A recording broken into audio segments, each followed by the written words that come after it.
नमस्कार बच्चों, आप लोगों का हार्दिक स्वागत है इस क्लास में। तो इसमें जो है कुछ इम्पॉर्टेंट राष्ट्रीय आय एवं योग्यता आधारित परीक्षा का सामाजिक विषय यानी इतिहास का इम्पॉर्टेंट क्वेश्चन है। इसे आप लोग अच्छी तरह से पढ़िए ताकि एग्ज़ाम में अच्छा से अच्छा नंबर आए। तो जिसमें से पहला है, जिस काल का कोई लिखित विवरण उपलब्ध नहीं हो वह कहा जाता है, तो उसे प्रागैतिहासिक काल कहते हैं। तो पहला का ऑप्शन ए सही है। दूसरा, आदि मानव ने सर्वप्रथम किस पशु को पालतू बनाया? तो आदि मानव ने सर्वप्रथम कुत्ता को पालतू पशु बनाया। तो दूसरा का ऑप्शन बी सही है। अगला प्रश्न कि मानव ने आग का प्रयोग किस काल में प्रारंभ किया? तो मानव ने आग का प्रयोग पूरा पाषाण काल में प्रारंभ किया। तो तीसरा का ऑप्शन बी सही है। अगला प्रश्न, मानव ने सर्वप्रथम किस धातु का प्रयोग किया? तो मानव ने सर्वप्रथम तांबा धातु का प्रयोग किया। तो चौथा का ऑप्शन सी सही है। फिर अगले प्रश्न की ओर बढ़ते हैं। तो अगला प्रश्न इसमें है, प्रागैतिहासिक काल के अंतर्गत किन संस्कृतियों को रखा जाता है? तो प्रागैतिहासिक काल के अंतर्गत पाषाण काल को रखा जाता है। तो इसमें जो पांचवा का ऑप्शन सी सही है। छठवां, मानव द्वारा उपयोग में लाई गई पहली फसल थी। तो मानव द्वारा उपयोग में लाई गई पहली फसल गेहूं थी। तो छठवां का ऑप्शन सी सही है। सातवां प्रश्न कि मानव खाद्य पदार्थों का उत्पादन एवं उपभोक्ता कब बना? तो मानव खाद्य पदार्थों का उत्पादक एवं उपभोक्ता जो है वो किस काल में बना? तो वह जो है नवपाषाण काल में बना। तो सातवां का ऑप्शन सी सही है। तो इसमें सातवां का ऑप्शन सी। अब अगले प्रश्न की ओर चलते हैं। तो अगला प्रश्न इसमें है कि यहाँ पर निम्न में से कौन पुरातत्वविद या पुरातत्ववेत्ता हड़प्पा के उत्खनन से संबंधित हैं या उसकी खोज की? तो वह है दयाराम साहनी। तो आठवां का ऑप्शन ए सही है। अगला प्रश्न, सिंधु घाटी सभ्यता मानव इतिहास के किस काल से संबंधित है? तो यह जो है आर्य ऐतिहासिक काल से संबंधित है। तो नौवां का ऑप्शन बी सही है। अगले प्रश्न की ओर चलते हैं। तो इसमें है, हड़प्पा के स्थलों में कांस्य नर्तकी की मूर्ति कहाँ से प्राप्त हुई? यानी ऑप्शन में हड़प्पा है, कालीबंगा, चन्हुदड़ो और मोहनजोदड़ो। तो इसमें 10वां का ऑप्शन है डी यानी मोहनजोदड़ो। अगला प्रश्न, प्रसिद्ध पशुपति की मुहर कहाँ से मिली है? तो प्रसिद्ध पशुपति की मुहर जो है वह मोहनजोदड़ो से मिली है। तो 12वां का ऑप्शन सी। अगला प्रश्न, सिंधु सभ्यता में गोदीवाड़ा का साक्ष्य कहाँ से मिला है? तो इसमें 13वां का ऑप्शन है डी यानी लोथल से। तो 13वां का ऑप्शन डी। अगला प्रश्न, सिंधु सभ्यता में विशाल अन्नागार कहाँ से प्राप्त हुआ?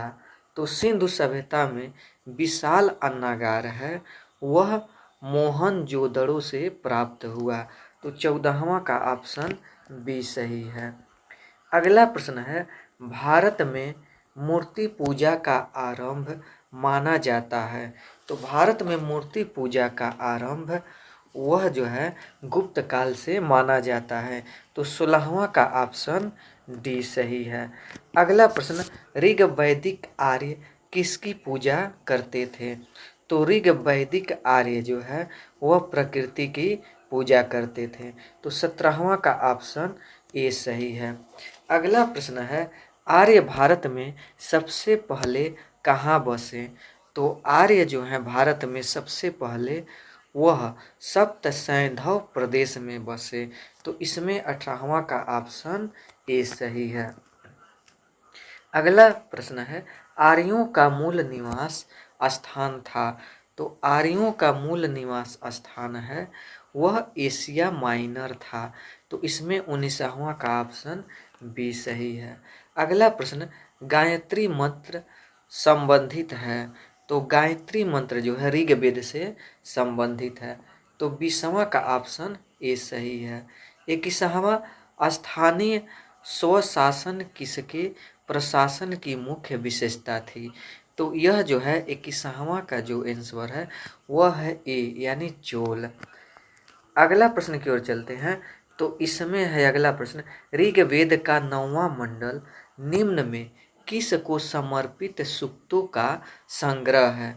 तो यह जो है सोम का संग्रह है। तो 22 का ऑप्शन ए सही है। अगला प्रश्न, बृहदेश्वर मंदिर का निर्माण किसने कराया था। तो बृहदेश्वर मंदिर का जो निर्माण है वह राज प्रथम ने कराया था। तो 23 का ऑप्शन सी सही है। अगला प्रश्न इसमें, उत्तर वैदिक काल में इंद्र का स्थान किस देवता को मिला। तो उत्तर वैदिक काल में इंद्र का जो स्थान है वह प्रजापति देवता को मिला। तो 24 का ऑप्शन बी सही है। अगला प्रश्न इसमें कि पाटलिपुत्र नगर का संस्थापक कौन था। तो पाटलिपुत्र नगर का संस्थापक वह उदायीन था। तो 29 का ऑप्शन सी सही है।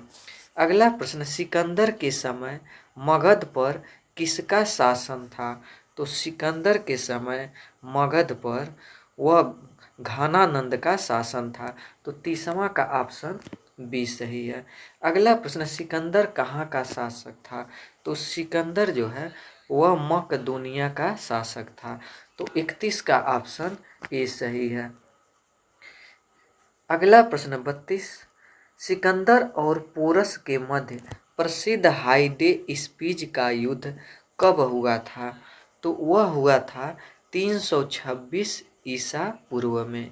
तो इसमें 32 का ऑप्शन सी सही है। जैन धर्म के 24वें तीर्थकर थे। तो जैन धर्म के 24वें जो तीर्थकर थे वह महावीर थे।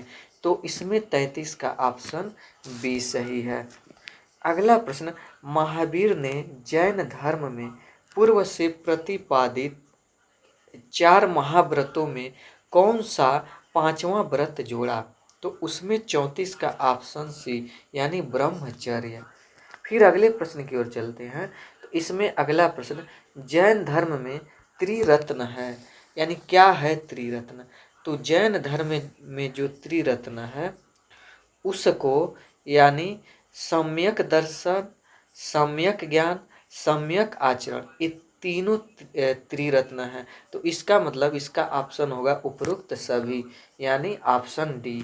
अगला, महावीर ने किस भाषा में उपदेश दिया। तो महावीर ने प्राकृत भाषा में उपदेश दिया। तो 36 का ऑप्शन ए सही है। अगला प्रश्न, महावीर का जन्म कहाँ हुआ था। तो महावीर का जो जन्म है वह वैशाली में हुआ था। तो इसमें 37 का ऑप्शन ए सही है। अगला प्रश्न इसमें है कि महात्मा बुद्ध ने अपना पहला उपदेश कहाँ दिया था। तो महात्मा बुद्ध अपना पहला उपदेश सारनाथ में दिया था। तो 40 का ऑप्शन सी सही है। महात्मा बुद्ध ने उपदेश देने हेतु किस भाषा का प्रयोग किया। तो महात्मा बुद्ध उपदेश देने हेतु पाली भाषा का प्रयोग किया। तो 41 का ऑप्शन ए सही है। अगला प्रश्न, बौद्ध धर्म के त्रिरत्न हैं।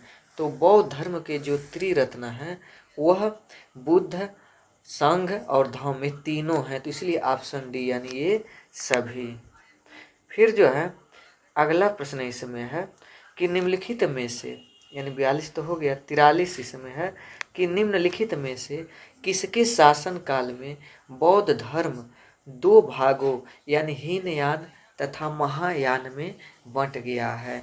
तो इसमें ऑप्शन से बताना है। तो इसका ऑप्शन सी है यानी कनिष्क। तो इसमें ऑप्शन सी लगाएंगे। अगला प्रश्न, महात्मा बुद्ध द्वारा दिए गए प्रथम उपदेश को कहा जाता है। तो महात्मा बुद्ध द्वारा दिए गए प्रथम उपदेश को धर्म चक्र प्रवर्तन कहा जाता है। तो 44 का ऑप्शन सी सही है।